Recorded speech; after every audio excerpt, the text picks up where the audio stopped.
Salam, namaste, and welcome back to Tech Chai with Dr. Sam, one and only Dr. Sam, CEO and founder of Strategism Inc., जो कि एक बहुत ही बढ़िया organization है. They offer, courses and training in so many things like DevOps, security, AWS, and lately AI, everything to get you back on track if you've had a break from your work career and you are trying to get back into the game, or if you have just graduated and हम सबको पता है कि जो industry की situation है वो अच्छी नहीं है, the market is not good right now, but strategism is your best friend.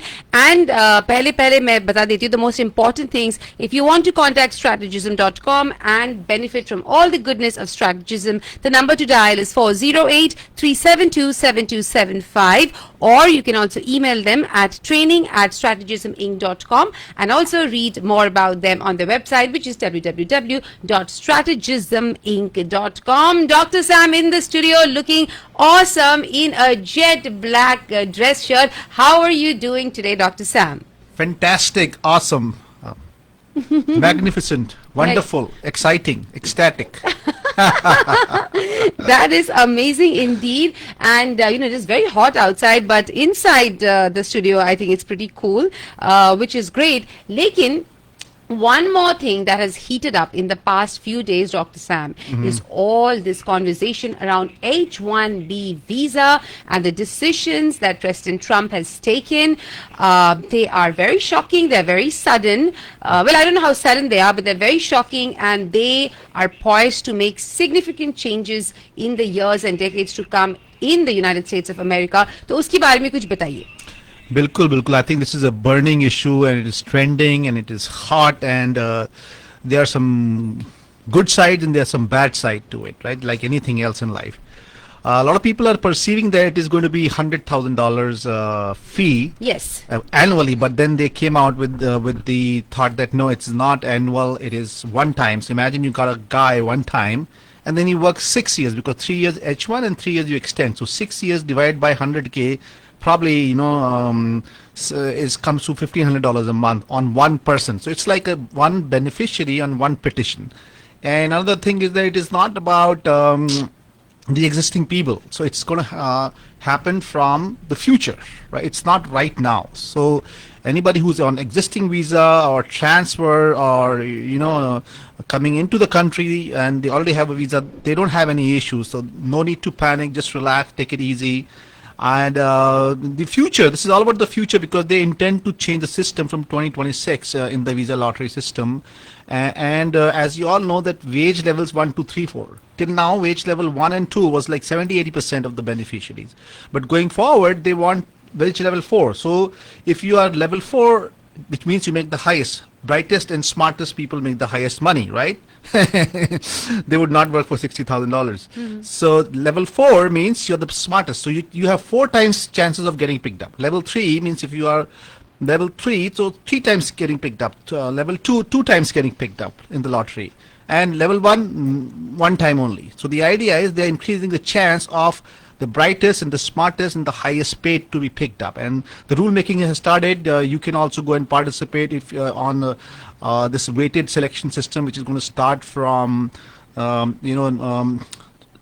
April 2026, but October 24th, from tomorrow, it is going to be on the federal book. You can be involved in the rulemaking process, and 30-day rulemaking process, and you can participate on that. You can go to regulations.gov, and there's a DHS docket, USCIS 2025-0040, and you can make your comments and get everybody excited to make their contribution to this burning issue. So I understand about the H-1B processing fees, right, which is up to $100,000. But it's not just that, right? Along with this decision, they have said that OPT, which was a way for new grads to work without, like before entering into the visa process, that is also going to cease. And but primarily I want to ask you about the philosophy of this decision, and your opinion on whether or not you are for or against it. I mean, I am kind of for and against both. So my relationship with this is love and hate. The hate is that, hey, you can't change the system. But the love is that, hey, disruption and innovation is the, the success criteria. And what is happening is that there were a lot of people benefiting, but at the same time, some people were abusing the system, right? So we have to fix that. So it has been fixed, and so there's some good things and there's some bad things about it. So of course, some people will be impacted who are already in the country, but not on H-1B. So yeah, that could be one category, but seems like things will be for the betterment of the society, and the brightest and the smartest will be able to find a space for themselves. It also means that there are going to be fewer, South Asians, and specifically fewer Indians, probably fewer first-generation Indians that, that will be in the United States of America. So don't you think there will be a demographic shift? I don't think so. I think that even now, if you see this year, if you had a unique beneficiary and you still had 300,000 applicants, which means earlier it was said that it is highly manipulated and there's a fraud and there's so many people applying. But when they made it unique, still there were 300,000 people. So going forward, the only thing that is changing is the selection process. Nothing else. The good thing is they're not changing the rule at all. The level 1, level 2, which used to take 70-80%, now will have less, because that level 1 and level 2 was competing with the mainstream America. So I do not think that the number of people of Indian origin coming here will drop, or I believe the quality of Indian people coming will improve, and I believe America will have a good return on its investment, and I think India will benefit because smart Indians will be able to stay and make a difference in their own lives, their family lives, and their friends. Cool. Thank you for sharing all those insights, Dr. Sam. You always have a very unique way of thinking about things. But let's dive right in. And I think it's time now to announce the Techie of the Week. लेकिन वो बोलने से पहले थोड़ा सा jazz up करते हैं. Drum roll, please. Techie of the Week. Spotlight. So, Dr. Sam, who is the spotlight on this week? Well, the techie of the week is Elon Musk, the smartest and the brightest guy on earth. Elon Musk, Dr. Sam, कितने confidently कह रहे हैं पूरे conviction के साथ that he's the brightest and the smartest guy on this planet Earth. I'm sure there are people with contrary opinions, Dr. Sam, perhaps maybe even including me, but I am all for hearing why you think, he deserves that kind of, those kind of adjectives from the one and only Dr. Sam. But before that, let's open it also up for a quiz like we always do, because Dr. Sam is very benevolent and very generous, and so is Strategism. तो हर हफ्ते हम ये quiz करते हैं, and whoever calls our studio number and gives the right answer, they will get a $50 gift card from Strategism. All of them. And all of them, whoever gives the right answer. So the live studio number to dial and give your right answer is 510-770-1550. Once again, the live studio number is 510-770-1550. And here's your question, which is, name any one company that Elon Musk, who is our Techie of the Week, had co-founded or founded. So I'm looking for the name of any one company, and he has founded and co-founded many companies. So just name one company that Mr. Musk founded or co-founded. With that, Dr. Sam, बताइए क्यों इतना बड़ा जो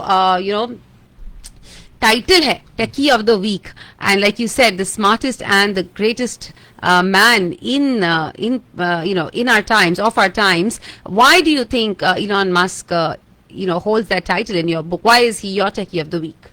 I mean, if you look at his career, over the career when he was a teenager, he has built companies, and the story started with PayPal, and then before that he had a company, and then after that he's had many companies, and it's all about serial entrepreneurship, and not only that, cross-industry pollination, in the sense SpaceX and along with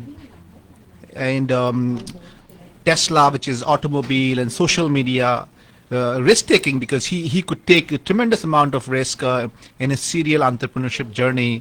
and not only just risk-taking in terms of finding something which is extraordinary, but execution excellence. You're able to execute. I was watching one video where Jensen Huang says that he took those H2O chips from NVIDIA and built the supercomputer in flat 18 days. And Jensen Huang was saying that this would take NVIDIA 3 years to do, something that Elon Musk could achieve in 18 days. So the execution excellence probably puts him at the top spot. So I would say make bold visions and disrupt the industry completely. He took the automobile industry and completely disrupted it today. And you drive a Tesla car and you feel that difference in the experience. SpaceX, it is complete disruption, that you can have reusable rockets. Falcon 9 is an example.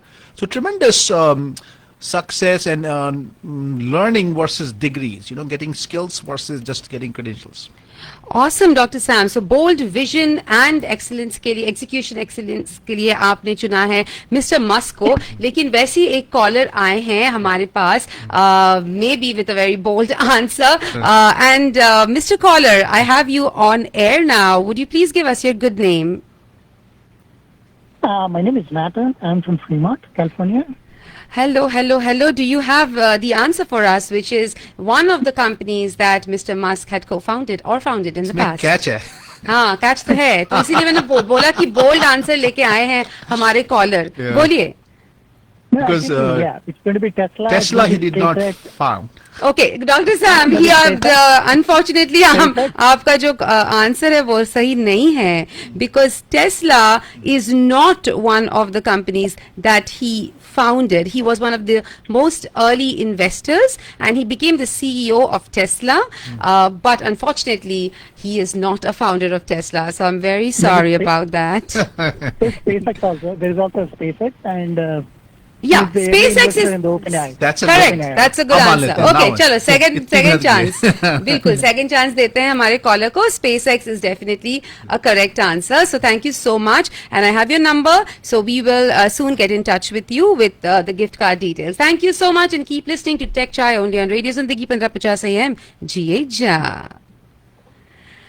Okay, Dr. Sam, coming back. बताइए. कैसा लगा आपने almost you gave a hint but about Tesla, but I will say though that the next answer that we are expecting from a different caller, if they choose to call, should be something other than SpaceX, because this man, the brightest and the smartest person that you are you are calling him as, he has founded and co-founded more companies. Many so companies. we are looking for an answer that is not SpaceX. On that note, Dr. Sam, let's come back to my next question, right? And I think I asked you this question a lot of times, which is, everyone can claim they are great. Even Dr. Sam can claim somebody is great.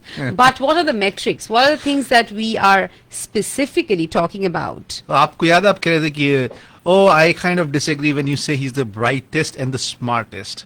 So brightest could be measured in IQ, but smartest can be measured in net worth, $420 billion, and being the founder of companies like SpaceX, which have a valuation of $400 billion. So I would say that the metrics is that he is the richest man on earth, far ahead of Larry Page or Mark Zuckerberg.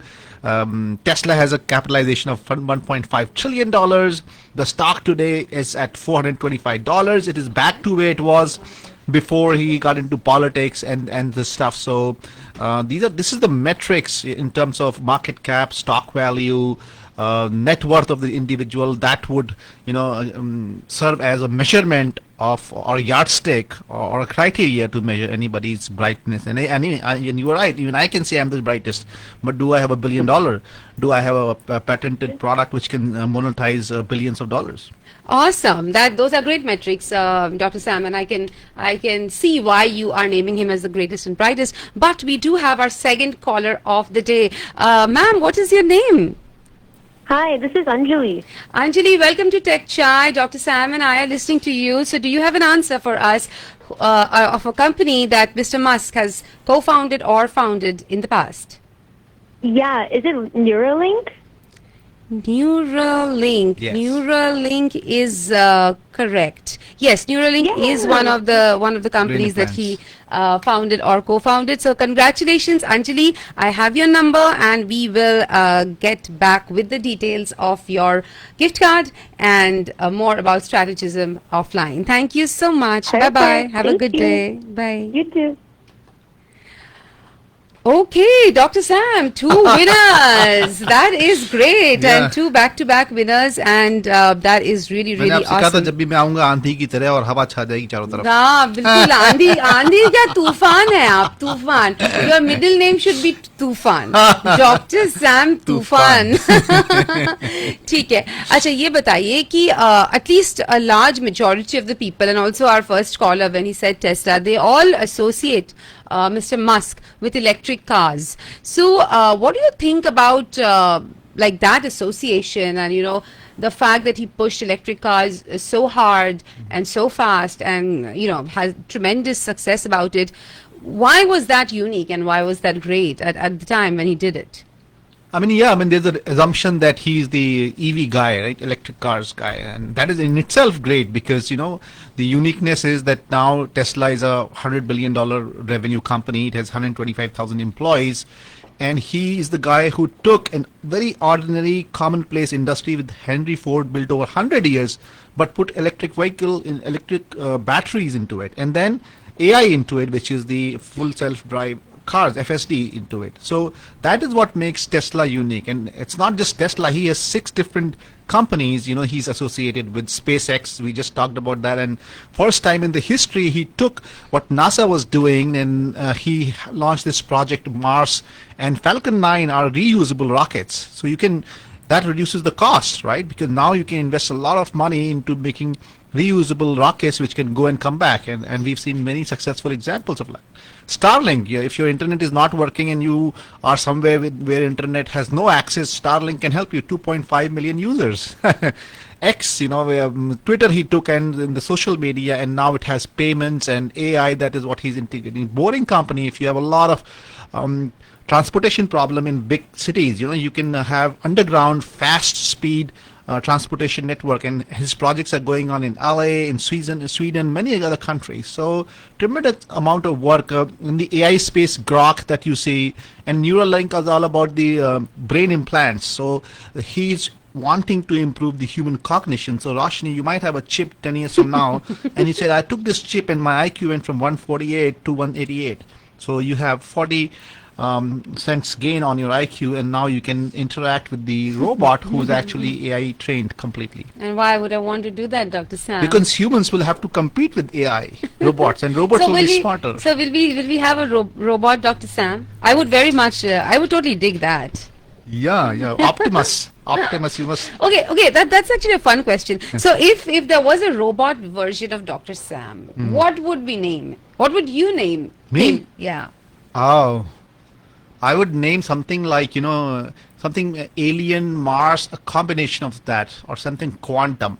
So I would pick up a name somewhere from there. I will not finalize spontaneously, but would pick up something like Sputnik, So it has to have some elements of Mars. It has to have some elements of being an alien, and it also has to be. What is the other thing you said? Yeah, remember that guy that there was a movie that he goes to Mars and he sows seeds and he's living there. I forgot his name. Martian, something like that.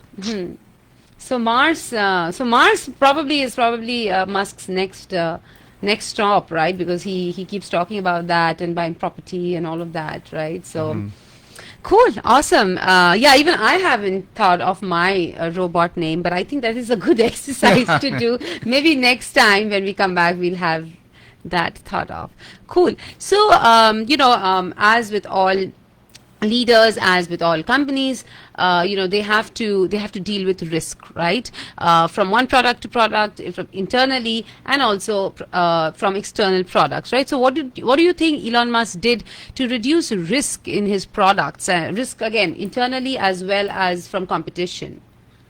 Yeah, that's a good question. So internally, I would say, if you're saying internally means inside his mind, and hard, then I would say continuously learning the concepts of maths and physics and learning new things continuously, not focusing on degrees but skill. And that's what we tell our listeners. Don't worry about degrees from Stanford, Harvard. He calls Actually, I was more, Dr. Sam, when I meant internally, I meant he has so many features and companies and products, right? Okay. So SpaceX versus huh. Tesla versus Neuralink Yeah, versus like, do you so all think- these companies, he has his net worth, which is 400 billion, is actually right now kind of equally distributed between Tesla and SpaceX. And a little bit from Neuralink and a little bit from other companies, but about $150 billion, 1.5 trillion is Tesla. So based on his shareholding there, and then SpaceX about 500 billion. So it's a private company, but still he has significant ownership there. So that's what brings him to the highly diversified guy to reduce risk in his own business. And that's the learning for us, is that hey, we should also be all diversified in our product portfolio, in our offerings, in our business models, and like him completely disrupting, taking an ordinary industry, right, and completely disrupting it. And imagine we used to have this Blockbuster, and then Netflix came with completely new stuff and disrupted the whole industry. So we can all pick up some industry and try to disrupt that and create a new business model around it. That will be, what we call as the blue ocean strategy. Okay, cool. And then what about risk from competition? Well, risk from competition, if you are disrupting a particular industry with complete new product initiative, product market fit, right? Look at electric cars right now. They are mainstream. Anybody can buy a Tesla now. I don't think it's very expensive. 5 years ago, it was so difficult, right? It was very highly priced. But now he has also addressed the competition by making it affordable to everybody. So he is able to fight the competition by creating a mainstream electric vehicle. So I think he fights the competition by building a product and a business model which may initially look like something out of the space, out of the world, but eventually it becomes mainstream. So in other ways, he's trying to make it commercialized, monetized, and accessible to an ordinary human being. Coming back to people, Dr. Sam, I mean, Elon Musk is extremely controversial, for lack of a better word. I'm saying it as mildly as I can.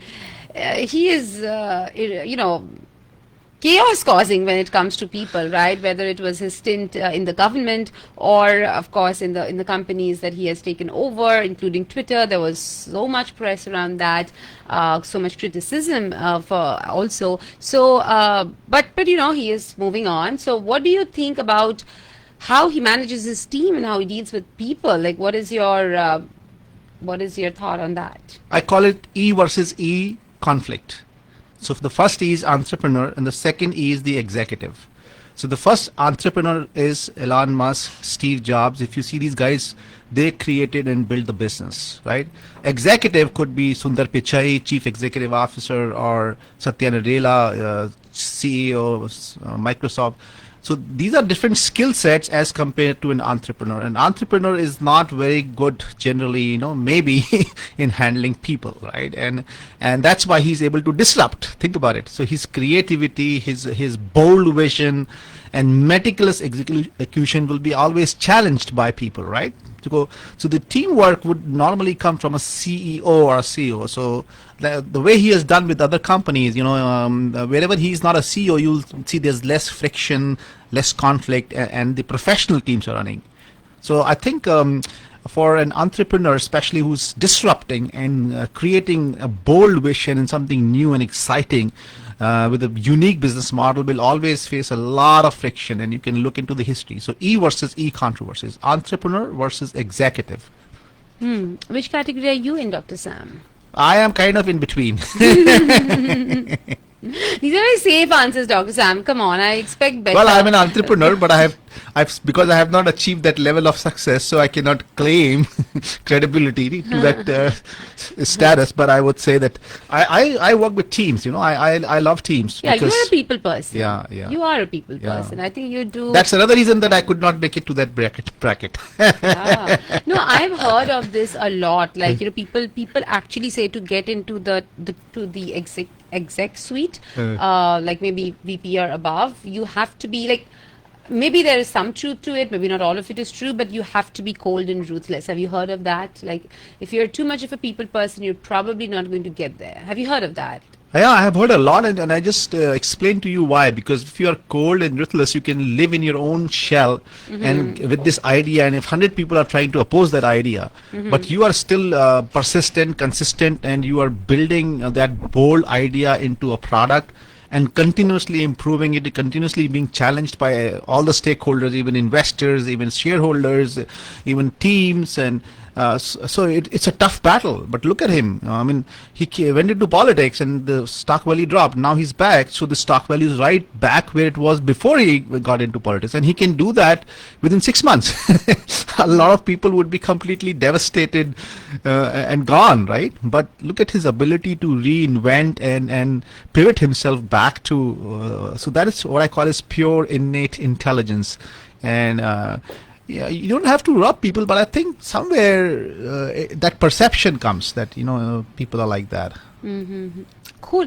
तो मैं फिर से एक बार याद दिलाना चाहती हूँ कि डॉक्टर सैम का जो बेबी है, ब्रेन चाइल्ड है, which is Strategism Inc. that will help you get back into the workforce whether you've taken a break or you're just starting out. That is Strategism Inc. and the website where you can learn more about the programs and the trainings and the courses is www.strategisminc.com. If you want to email him, you can email him to training@strategisminc.com, and the number to dial is 408-372-7275. So coming back to our last few questions of the show, Dr. Sam, and we spoke about quite a few things today. There are so many challenges right now in the industry, right? Globally, market-wise, locally also. How do you think Elon Musk is handling all of that?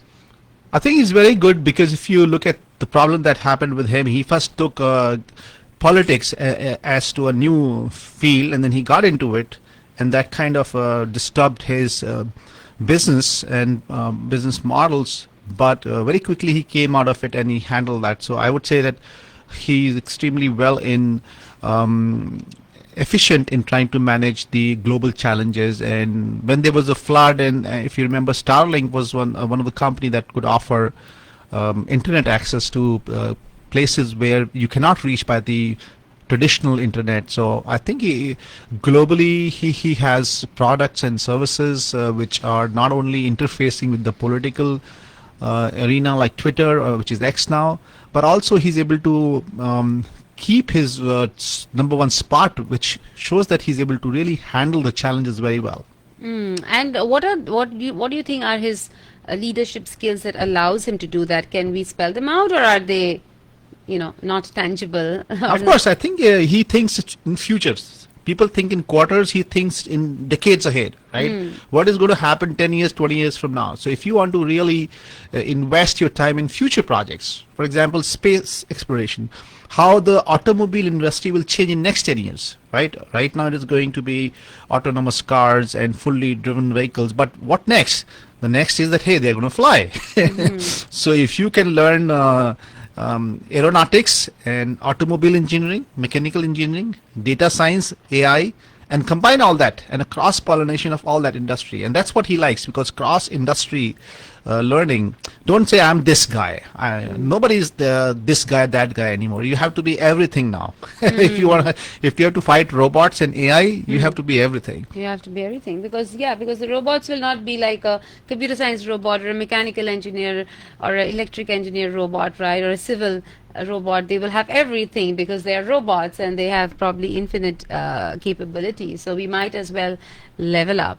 That brings us actually to the last segment, Dr. Sam, of today's show. तो ये सब तो हम समझ गए. We understand the big stuff. We understand Elon Musk's very unique leadership skills and how he thinks in decades as opposed to quarters. But what do our listeners do now? Where can they learn more about and benefit from Elon Musk's story? What are the specific things they can learn to get a job at some place like a Tesla or any of Elon Musk's ecosystem? He has so many companies. Yeah, so I think the cloud, AI, robotics, space technology, focus on learning skills, fundamentals of maths and physics. Dedication is very important. Be dedicated in problem solving. So showcase your projects and build your profile in across industry platforms. And I think one of the things you spoke earlier about is like they can showcase their projects also, right? Like, you don't have to wait for somebody to come and ask, what have you done? But you can, they have the various means to do that in today's world. And you can showcase that on LinkedIn. And if you can find one expert who's very well known in that area, endorse them. So right there you have credibility and you have marketing and you'll get a job. Awesome. So you have to really, really outsmart the existing labor market to be deserving the top-notch jobs. Bilkul. And where does Dr. Sam fit in into all of this? How can Dr. Sam and Strategism help my listeners? That is the technology I have. We can teach you how to do that, how to tweak that, how to improve that, how to reinvent yourself in terms of training and certification and having a good resume, good projects, and our experts working in Microsoft like Roshni, who work for Salesforce as a director, can help us on the Salesforce projects and build your profile, showcase that profile and market you till you are able to get a good job. Absolutely. Thank you so much, Dr. Sam, for this yet again wonderful show. Like I always say, I get to learn probably more in this half an hour than I do in the entire week. So thank you so much for your presence, for your valuable guidance, for your wisdom, and most of all, for your energy. Or, Jate, any last thoughts for our listeners? Plus, be happy, be excited, keep learning, keep reinventing. Never waste 1 minute of your life complaining, cribbing. That 1 minute can be used in learning something new. So Absolutely. keep moving on. 60 seconds. Don't underestimate the next 60 seconds. On that note, stay tuned to Radio Zindagi. Jiye Jan. We'll see you once again next Tuesday at 3:30 p.m. on Tech Chai with Dr. Sam. Till Thank you, then, sir. bye-bye.